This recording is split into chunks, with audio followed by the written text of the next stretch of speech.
My name is Isla Hart. I'm 31, and somewhere along the way, I learned to measure love in deposits I wasn't supposed to mention. For years, I told myself it was easier to keep peace than keep score. Turns out it's impossible to do both. My son turned 7 last week. He picked out the cake himself, red frosting, superhero candles, the kind of loud sugar that stains fingers and makes kids invincible for exactly 12 minutes. He set an extra chair at the table, the one near the window that catches late light. I didn't have the heart to move it. Maybe Nana got stuck in traffic, he said, a hopeful little tilt to his voice. We live 15 minutes from my parents. When everyone left, he sat there, watching the untouched chair glow in the window, as if patience could conjure people. It didn't. 4th year in a row, no call, no text, no card. I scraped dried frosting off the counter while the dishwasher hummed and pretended I couldn't hear the way hope turns into something heavy in a child's chest. I told myself not to bring it up. Not this year, not again. But that kind of resolve only holds until the universe decides to poke it. 4 days later, my phone buzzed while I was packing my laptop. A text from my mother, $3,400 for the cabin weekend. Everyone's chipping in. No greeting. No, how's your boy? No, sorry we missed it. Just a bill, wearing entitlement like perfume. I kept staring at it. The reflection of the message hovered over the black glass of the stovetop like another layer of me I didn't recognize. In the breakfast nook, my boyfriend, Noah, was tying my son's shoelaces and doing the voices for the superhero on the box. He looked up, read my face, didn't press. That's the kind of man he is. He never mistakes my silence for surrender. Problem? He asked finally. I handed him the phone. He read the message, handed it back, and poured cereal. No commentary, just a small nod that said, I'm here. I'll be here after whatever you do next. It hit me then. I wasn't just funding a joint account. I was underwriting a story where I didn't have a speaking role unless it was time to pay. We set up that vacation fund years ago. Somewhere between then and now, everyone else stopped contributing, and I didn't notice because I was busy apologizing for asking to be included. I opened the banking app, transferred $2 into the account. Memo. Wrong guest list. Then I locked every shared card tied to my name. Froze the vacation fund, went through pending transactions, and flagged each one for review. A Lake Tahoe Airbnb, a luxury SUV rental, 2 spa holds, and a restaurant deposit that read, Chef's tasting, non-refundable. My thumb hovered over the last one for a heartbeat and then pressed down. Done. I grabbed my keys like it was any other Thursday and drove to work with the windows cracked, red frosting still ghosting the air. My son waved from the porch, a superhero sticker stuck to his cheek like a badge of belief. By noon, the bank called. The rep sounded like the exact person who color codes their binders. Ms. Hart, we're calling to verify a sequence of flagged charges and some account actions. Do you have a minute? I do. He asked all the right questions. I answered in steady sentences, the way you do when you finally decided to stop apologizing for speaking clearly. The cards are mine, I said. The account is mine. I'm the sole contributor for the last 18 months. The flagged charges are family members spending money they didn't deposit. A pause, the click of a keyboard. He put me on hold. The stuttered piano of the bank's hold music tried to make a home in my ear. I watched a gull pace the lip of the building across from my office, small and certain. He came back. You're correct. Records show you're the only contributor since, yes, month 18. We'll mark the cards permanently closed, reverse pending payments unless authorized by you, and add a note to any future disputes. Thank you, I said, meaning it. I didn't realize until that second how much I'd been bracing for a stranger to doubt me about my own money. By 2:30, the text started. First from Mom, confused, then injured, then edged with threat. Call the bank back and undo this. We'll handle it differently if you don't fix it by Friday. I turned my phone face down, kept working. I refused to let chaos pull up a chair and call itself urgent. Around 5, Noah sent, I'll pick up dinner. You breathe. A minute later, a second bubble. And for the record, your son's chair is for people who show up. Always has been. I could have cried at my desk. Instead, I took a sip of cold coffee and finished the quarterly report that nobody but me and the CFO cares about, which is fine. Numbers are honest when people aren't. At home, I stepped onto the porch and the air smelled like grill smoke, basil, and early summer, the kind of evening that tricks you into believing everything is fixable.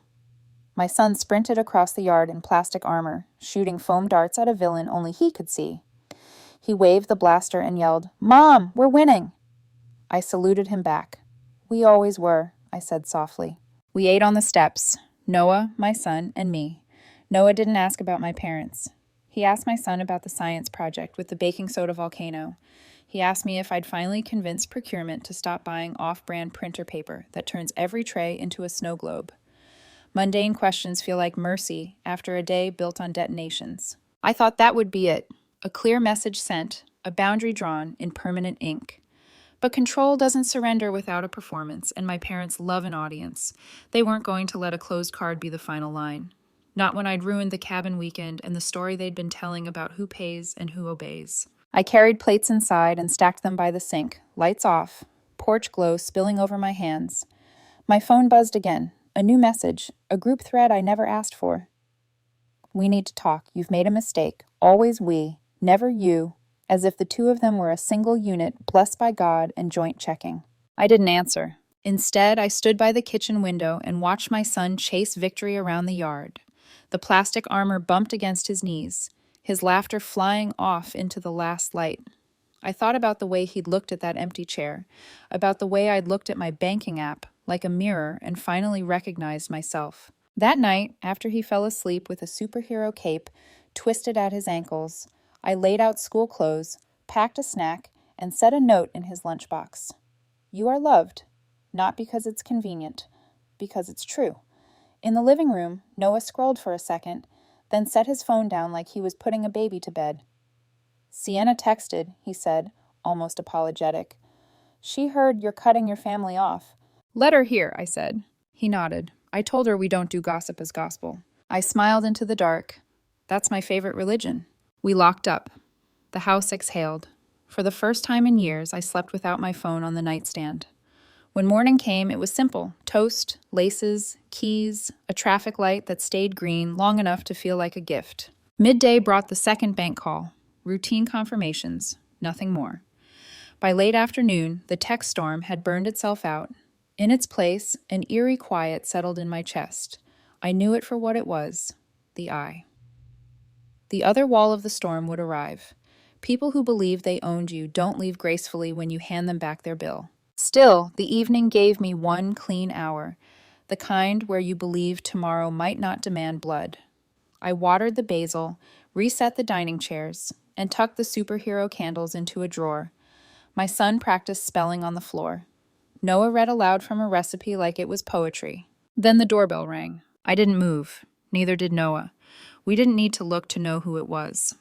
Some knocks have a family resemblance, the same rhythm as childhood, polished by years of expectation. "Do you want me to?" he started. "I've got it," I said. I wiped my hands, walked to the door, and put my palm flat against the wood for one steady breath. Boundaries aren't walls. They're doors that only open from your side. I turned the deadbolt. They didn't come with flowers. They came with a Lexus half parked on our curb like it owned the block, and a knock that sounded like a gavel. Through the peephole, my father in his weekend golf shirt, my mother in sunglasses, though the sky was overcast, posture straight as if the weather might take orders from her spine. Their faces weren't angry. They were amused. The look of people who believe they're here to fix a misunderstanding, and you're the misunderstanding. I stepped outside, closed the door behind me until the latch clicked. The thin distance of wood between us and my son felt like a drawbridge pulled up. My mother started with a laugh that had no air in it. "Sweetheart, the cards, the cabin. You could have just said you didn't want to go." "You didn't invite me," I said. "You invoiced me." Her smile cracked, hairline fine. My father took over, voice dipped in the fake patience of a man rehearsing calm. "We spoke to the bank. They told us charges were flagged as fraud. If you don't retract, this could get serious, police even." There it was, the old tactic. Threat first, tenderness later. "The account is mine," I replied. "The only fraud going on is the story where you spend my money and call it family." My mother's sunglasses shifted. Grow up, Isla. My father's mouth twitched. This is why your brother always gets further. He doesn't burn bridges. I'm not burning anything, I said. I'm locking doors. We stood in the breeze with our scripts and our histories. Then they left. No yelling, no scene, just the Lexus nosing away like a boat leaving a dock it expects to return to. The quiet afterward was louder than the conversation. Inside, Noah looked up from the living room where he was helping my son tape cardboard wings to a paper rocket. He didn't ask for a play-by-play. He just searched my face. I shook my head once. Not today, not the debrief. He nodded, knelt, and tied a knot in the twine that held the rocket together like he'd been practicing for this moment his whole life. I wanted that to be the end. A bad visit, a better boundary. But pride doesn't go home to think. It goes hunting for a lesson to teach. The next morning, my phone rang while I brushed my teeth. Come outside, Noah said, voice too even. Barefoot on the front step, I saw the bike first. My son's brand new birthday bike lay in the grass, the frame bent into an obscene V like it had tried to bow and snapped. One of our car windows wore a delicate, cruel starburst. Something small and sharp had kissed it hard. And across the mailbox, in black marker, one word in all caps, liar. Noah put a hand on my shoulder. We document, he said. We did. Photos from every angle, timestamps, a quick walk to the neighbor's doorbell cam. Then I called the police. I didn't raise my voice or let it tremble. I have reason to believe this was done by my parents, I said, and gave their names. The officer who came that afternoon was kind and methodical, filling lines with a neat hand. Before he left, he said something you wouldn't expect to hear in a uniform. Family can be the worst when money and pride are involved. I know, I said. I filed the report the next day, not because I wanted to see them in handcuffs, but because paper is sometimes the only thing that takes you seriously. 3 days later, a notice was served. Minor vandalism charges, official enough to bruise. Noah set the envelope on the kitchen table and slid it toward me like a chess move that couldn't be undone. They showed up the following week, and the door had barely opened before my mother said, If you're going to treat us like strangers, we're strangers. Your son isn't ours. My son had wandered downstairs for juice, socks mispaired, hair sticking up in sleep-sincere spirals. He froze in the doorway at the exact wrong sentence. His eyes found mine, then flicked to theirs, then to the mailbox I hadn't had the heart to scrub yet. The carton slipped. Milk haloed the floor. He didn't cry at first. He went silent. The special silence children make when an adult sets the room on fire and calls it a candle. Out, Noah said, voice low and even, a weather change that left no doubt. Now. I didn't add a word. I picked up my boy and carried him upstairs, his forehead sticking damp to my shoulder, the old baby instinct returning under the weight of new pain. We sat on the bed with the curtains open to the most neutral sky I'd ever seen. After a minute, he asked it, small and surgical. Does Nana hate me? No, I said, and wished it were a lie I could live in. Nana is wrong. Downstairs, the door closed with a sound that settled in my bones. Noah didn't come up for a while. When he did, he sat on the floor and leaned his head against the bed and said nothing. We let the house try to stitch itself. They vanished after that, not off the face of the earth, just off the face of our life. 6 months of nothing. No birthdays, no texts, no Sunday ambushes after church. At first, the silence was a salve. My son stopped checking the driveway. My shoulders dropped from around my ears. I repainted the garage and jogged until my lungs remembered we were not chased. But absence collects dust. The empty chair became just a chair, and that hurt in a way presence never did. We didn't have grandparents anymore, not in any way that counted. I folded that grief and put it on the high shelf reserved for things you can't fix and can't forget. Then one Tuesday night, Evan called. We hadn't spoken since Christmas. We share memes, kid pics, chaff between weather fronts. This was not that voice. They're losing the house, he said. Hill rest, the white trim. The hedges cut as square as a lie. I pressed my palm to the cool granite counter and let him keep talking. They took out a big loan, renovations, cards, who knows, foreclosures on the table. They asked to stay with me. I said no. I told them to call you. Of course, I said, because some prophecies are just math. Sure enough, my mother phoned 10 minutes later. I didn't pick up. My father called after that. Then the text. We need to talk. It's important. Please call. I waited an hour. Then I called back. No greeting. No sugar. Just her voice. Same spine.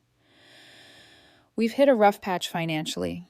We'll need a place for a couple months. It makes sense we come to you. You have space. She tried to line the request with compliments about our neighborhood, about my son needing stability, as if stability had ever been her gift. When she paused for me to nod, I said, No, I won't help you. Silence, then disbelief. Isla, this is temporary. Family. Family doesn't vandalize a child's bike, I said. Family doesn't write on mailboxes. Family doesn't tell a 7-year-old he's not theirs.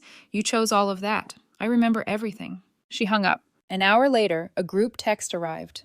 You'll regret this. We're your parents. Family sticks together. I stared at the words until they blurred. For the first time, I understood.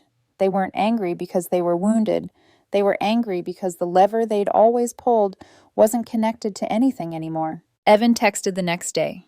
They moved in with the Andersons. The same Andersons my parents once mocked for discount wine and couch-sleeping dogs. Now my parents were sleeping under that roof, suitcases open on a living room rug, pride zipped only halfway. Weeks of quiet again. Then an envelope with a cheap watermark arrived. A notarized, pompous letter claiming I owed them money. Not legally, but spiritually, like I'd signed an invisible contract to bleed on command. My wife, if you ask my heart, she's my wife. If you ask the courthouse, she's still my boyfriend. Read it and dropped it into the trash before the air could catch it. I fished it out, scanned it, emailed it to my lawyer, and didn't respond. The rumors started next. Old neighbors, church acquaintances, even Mr. Holt, my high school history teacher with the tweed jacket and coffee breath, everyone reaching out with careful voices. Was everything okay? Was I being investigated?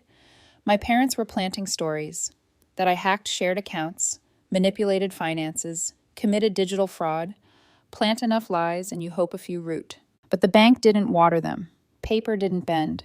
The trail was clean. Sole contributor, sole owner, revoked access done by the book. I could have taken the high road, could have trusted the truth to do push-ups by itself, but then they crossed the last line that made me feel 12 again. They showed up at my job. I came back from lunch and the receptionist said, "A couple asked for your manager, said it was urgent. Something about financial impropriety." Her eyebrows were doing math she didn't want to believe. I didn't panic. I gathered. Bank statements, screenshots, vacation fund logs, the police report about the bike. I sat with HR and told the story, halting only where rage tried to decorate it. "I'm not here for sympathy," I said. "I'm here for record." That night, I called my lawyer and sent a cease and desist to the Andersons' address. The next morning, Mr. Anderson called me himself, voice embarrassed and kind. "I'm sorry, Isla. We didn't know they'd go that far. They'll be moving out." They did, 3 days later. The Lexus reappeared in a different driveway across town. I didn't track which one. I was done choreography. For a while, nothing. And in that nothing, the house learned a new quiet. Not the tense, bracing kind, the kind with breath in it. On a slow evening, I sat on the porch and watched my son wobble down the driveway on a different bike, the one we found on sale and built together, his fingers grimy with chain grease, his grin so wide it could have swallowed every word they'd ever thrown at us. Noah leaned in the doorway, arms crossed, a small, private victory tucked inside his eyes. When my phone buzzed, I let it. When the sun dropped, I let it. When the world offered me the next emergency to rent, I said no and meant home. For a while it was peace, the kind of fragile peace that hums too loudly, as if the silence itself is nervous you'll notice it. No calls, no texts, no more accusations of fraud or family betrayal, just quiet. And then, because history never leaves empty rooms alone, it began again. It started with Evan's voice, late night, cautious, calling from the driveway because his kids were asleep. "They're desperate," he said. "The Hillrest house is gone, officially foreclosed." I said nothing. The words felt both heavy and inevitable. "They've been bouncing between old friends," he continued. "The Andersons told me they wore out their welcome. Dad called me last night asking for another loan. I told him I couldn't." I could hear the shame in his voice, even though he was right. "He'll call you next," he added quietly. "Be ready." He was right again. 2 days later, my phone lit up. A number I still recognized even though I'd deleted the contact months ago. I let it ring once, twice, then I answered. My mother's voice came first, smooth but brittle. "We need help, Isla. Your father and I are dealing with a few setbacks. Temporary." I didn't respond. She kept talking. "We just need a place to stay. The basement, maybe? You have space. It's only fair." Fair. The word landed like glass breaking. I waited until she stopped. "No," I said. "You can't stay here." "You can't mean that." "I mean exactly that." Her tone shifted from pleading to indignant in a single breath. "After everything we've done for you, you'd really turn your parents away?" I almost laughed. "You mean the vandalism? The rumors? Or when you told my son he wasn't family?" She went quiet, then whispered, "You're cruel." "No," I said. "I'm consistent." She hung up. An hour later, a new text arrived. From my father this time. "You'll regret this. We're your parents. Family sticks together." The next morning, Noah found me in the kitchen staring at the message. He set down a mug of coffee beside me. "They still think family is a job title," he said softly. I nodded. "And I just got fired." He smiled faintly. "Congratulations." That week, Evan texted. They moved in with the Walkers. Small place, cramped. My parents, the people who used to measure worth by square footage, were now sleeping on someone else's fold-out couch. I didn't celebrate, but I didn't grieve either. Then, on a quiet Thursday, an envelope arrived. Thin, cheap paper. Inside, a notarized letter. "You owe us reimbursement for financial support extended during your difficult years. We trust you'll honor your obligations as we navigate hardship." Noah read it once, sighed, and dropped it straight into the trash. I fished it out, scanned it, sent a copy to my lawyer with one line, "For the file." That should have been the end of it. But when pride starves, it feeds on reputation. The rumors started again. Little whispers creeping through the cracks of our old church network. A concerned friend reached out. Then another. Someone asked if I was under investigation. Someone else mentioned digital fraud. My parents were spreading stories that I'd hacked shared accounts, manipulated funds, that I'd turned on the family for money. I didn't respond, but Noah watched me carefully, the way people watch earthquakes on maps. He said, "They're losing control, and they'll try to take your balance with them." He was right. A week later, I came back from lunch at work and saw my receptionist's face pale with something she didn't want to say. "2 people came by," she said. "A couple. They asked for your manager, said it was urgent, something about unauthorized financial activity." I closed my eyes. My parents. She nodded. I walked straight to HR, printed bank statements, pulled up screenshots of every transfer, every frozen account, every police report from the vandalism. I laid it all out in a manila folder like evidence at a trial I didn't ask for. "I'm not here for drama," I told them, "just documentation." They believed me. Facts are clean when you've stopped living in apology. That evening, I sat at my desk with the last bit of sunlight slicing across my laptop screen. My cursor hovered over the word "send." The document attached. A cease and desist letter. My lawyer had already drafted it. All I had to do was approve it. I clicked send. The next morning, I got a call from a number I didn't know. "Ms. Hart?" "Yes." "This is Mr. Anderson. I wanted to apologize. We didn't know they were still using our address for correspondence. They'll be moving out." He sounded genuinely sorry, as if he'd just realized the people he took in weren't victims. They were architects. 3 days later, the Lexus was gone again. Parked somewhere else, probably in another driveway with another family who didn't know better yet. I should have felt safe, but trauma doesn't trust peace. Every quiet hour feels like the inhale before the scream. Still, the days stacked. My son started soccer lessons. Noah built a planter box for the herbs I kept killing. Life moved, not back, but forward. Until another voicemail arrived. My mother's voice again, but shaky this time. "You can't keep doing this to us. We could sue for emotional damages. You've turned your child against his real family. You're destroying everything." It wasn't rage anymore, it was desperation. I played it twice, then pulled out the old file folder, the one labeled Family Documents. Inside were every receipt, every statement, every email chain, including one from my father 3 years ago when Noah and I were trying to buy our house. He'd offered to help with the down payment, then rescinded 2 weeks later with a line I'd never forgotten. "People like you shouldn't live in neighborhoods above your grade." I'd saved that line like a scar in ink. That night, I told Noah I was done waiting for dignity to show up. He didn't try to stop me. He just said, "Do it clean. Do it true." So I did. First, I called Lena Morales, an old classmate who worked as a features reporter for a local magazine. "This isn't for headlines," I told her. "It's for honesty." She listened. I told her everything. She asked for proof. I sent the folder. "It's not scandal," she said finally. "It's human." Then I drafted a short message to my parents' old church board. Formal, polite, factual. I attached the police report, the vandalism claim, and a written statement. "This is to make sure their name isn't tied to mine in any future disputes. Please remove all references linking us financially or otherwise." No malice, just clarity. I wasn't seeking revenge, I was disinfecting the wound. For the first time in years, I felt steady enough to breathe without listening for footsteps. 2 weeks later, the article dropped. The headline was simple: "When family becomes a transaction, a daughter's stand for boundaries." Names were changed, but anyone who knew us knew exactly who it was. It didn't explode, it unfolded. Quietly, powerfully, people read, whispered, then stopped inviting my parents to things. My father's Rotary Club canceled his speech. My mother's book club moved meetings to someone else's house. Their empire of perception began to crumble without anyone needing to kick it. They tried to fight back. My father posted a long Facebook rant about ungrateful children. 2 likes, one from a stranger. Then came the letter from the bank. The Hillrest house was officially repossessed. They hadn't just moved out, they'd lost it completely. I didn't celebrate. I just poured myself a drink that night, sat on the porch, and watched my son race up and down the driveway on his bike, the one they tried to destroy months ago. The wheels turned straight, the chain clean, his laughter loud enough to drown every old echo. That was the real revenge, not exposure, not ruin, just peace. And the terrifying, beautiful knowledge that we had survived without them. The morning after the article went live, the air in town felt different, like everyone knew a secret they weren't sure they were allowed to say out loud. Noah noticed it first.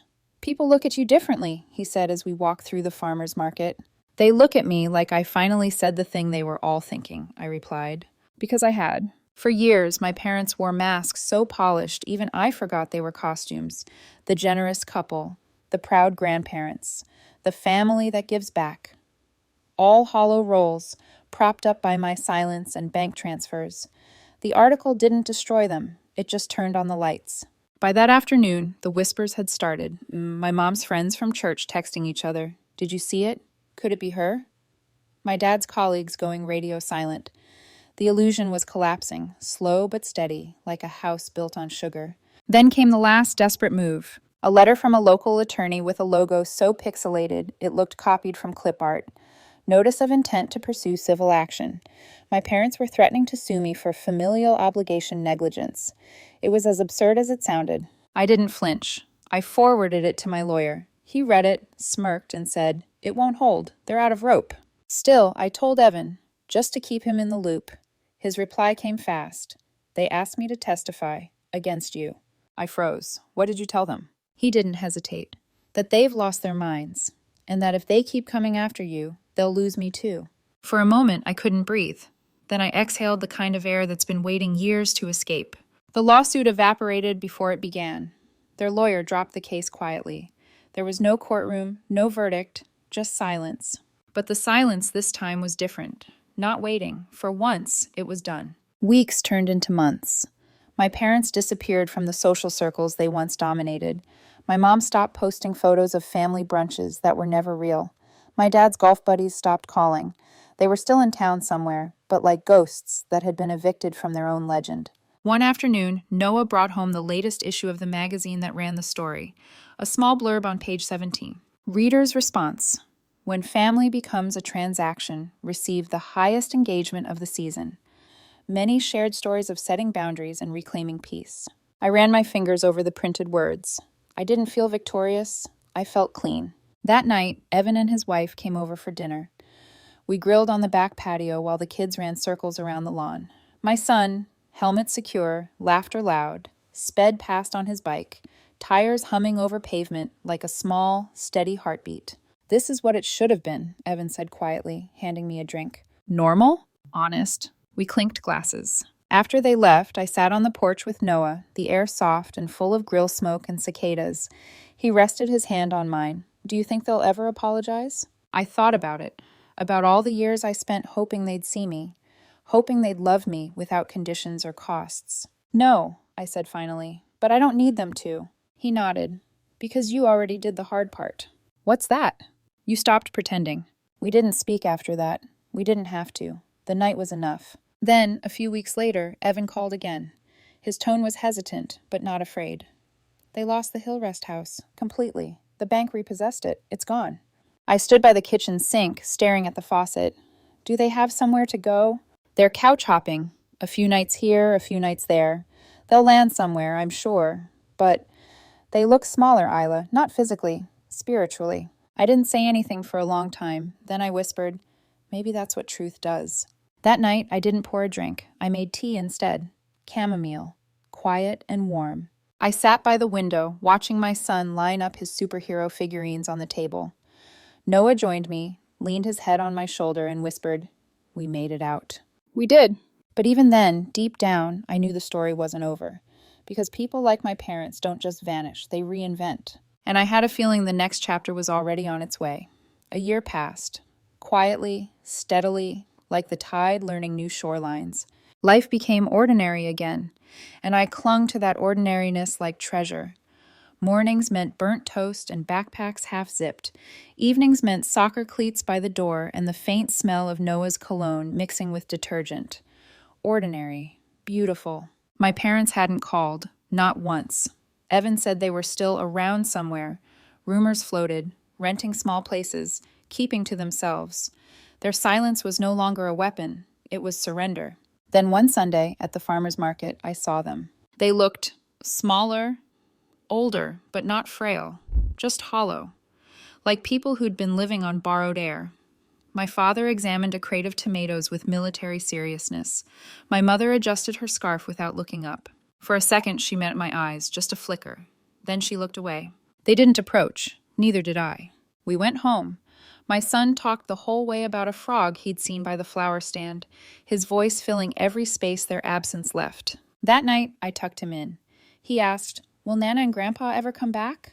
I thought about lies that sound kind and truths that heal slow. They might, I said, but we don't wait for people who walk away.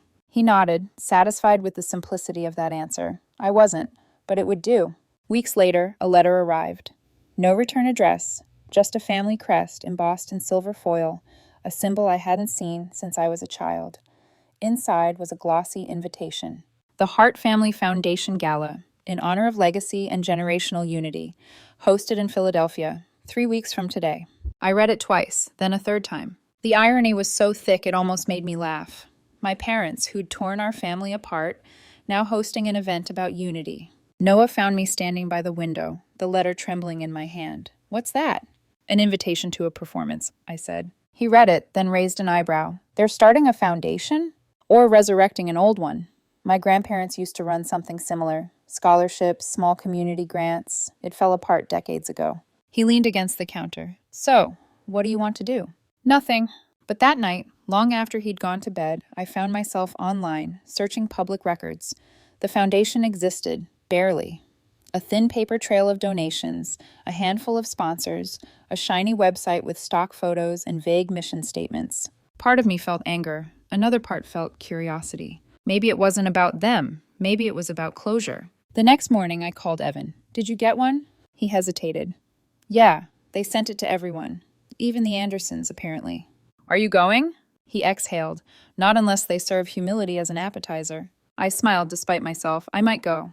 To forgive them? To remind them, I said, that I survived. He didn't argue.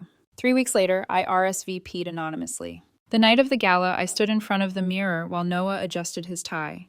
You don't have to go, he said softly.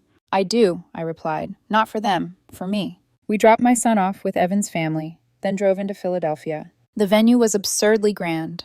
Marble floors, chandeliers, a string quartet performing polite sound. The kind of wealth that whispers instead of shouts. We didn't know anyone, and that was strangely freeing. Halfway through the evening, I saw them. They entered quietly, like actors who'd rehearsed the scene 100 times. My father in a black suit, his shoulders still squared with old pride. My mother in silver, her eyes scanning the crowd until they found mine. For a heartbeat, the room went soundless. Then she smiled, the practiced one, polished but fraying at the edges. We met in the marble foyer, face to face for the first time in more than a year. Thank you for coming, my father said, voice calm but brittle. This, he gestured around, is our life's work now, the foundation, a legacy for future generations. I almost asked whose legacy, but I didn't. Instead, I looked at the displays around the room, photos of school children, scholarship plaques, donation lists, real causes, real people. Maybe it wasn't all performance. Maybe some of it was guilt trying to disguise itself as generosity. My mother's voice softened. You look well. So do you, I said, though it wasn't true. There was an awkward pause. Then, surprisingly, she turned toward Noah. We're glad you came too.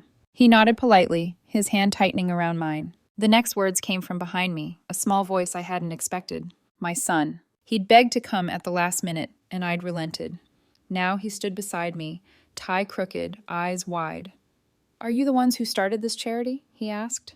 My parents blinked. My father straightened. Yes, he said. We wanted to give back. Something in me shifted. Maybe forgiveness doesn't come in floods. Maybe it trickles. Drop by, uncertain drop. We talked for 15 minutes. Polite, cautious. They spoke about schools they hoped to support, children they wanted to help. It was real enough to ache. Before we left, my father extended his hand. Perhaps we could collaborate. The foundation could use your guidance. I smiled, not cruelly, but clearly. If I support this, it'll be through my own nonprofit. Separate, transparent. For the kids, not the credit. My mother's eyes flickered, a mix of pride and something fragile I couldn't name. That's fair, she said quietly. We parted with a nod, not a hug, and that was okay. Outside, the city lights shimmered off the car windows as we walked to the parking lot. My son was half asleep on Noah's shoulder, the gala brochure crumpled in his hand. Was that closure? Noah asked. Maybe, I said, or maybe it was just proof I didn't need revenge to win. He smiled. You chose peace. Peace isn't a choice, I said, watching the skyline blur through the windshield. It's work. When we got home, I tucked my son into bed. He whispered, They were nice tonight. They tried, I said softly, and sometimes trying is the start. Downstairs, Noah poured 2 glasses of water, not wine. To trying, he said. I raised my glass. To surviving the people who taught you how. Outside, the world was quiet, not the waiting kind, the earned kind. For the first time, I believed it might stay that way.